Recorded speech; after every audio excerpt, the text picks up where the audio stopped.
It's a major blow to British Prime Minister Rishi Sunak.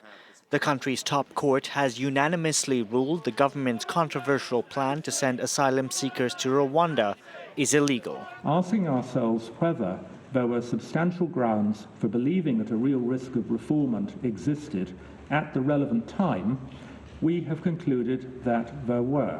The Home Secretary's appeal is therefore dismissed. Wednesday's decision drew criticism over in Rwanda. This after the British Supreme Court cited Kigali's poor human rights record, enforced disappearances, as well as the practice of sending migrants back to countries of origin. Britain's Prime Minister too expressed regret.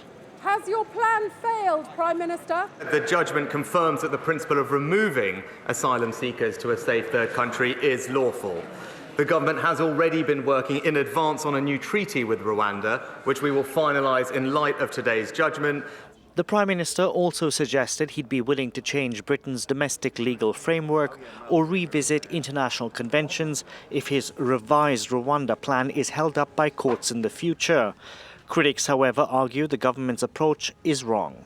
There is no evidence, the government doesn't point to any evidence, that deterrent policies like sending people to Rwanda actually impact on the number of arrivals.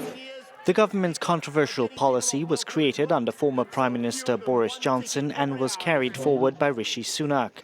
Wednesday's ruling comes a day after Sunak's former Home Secretary Suella Braverman hit out at the government for having no Plan B if the Rwanda plan was deemed unlawful.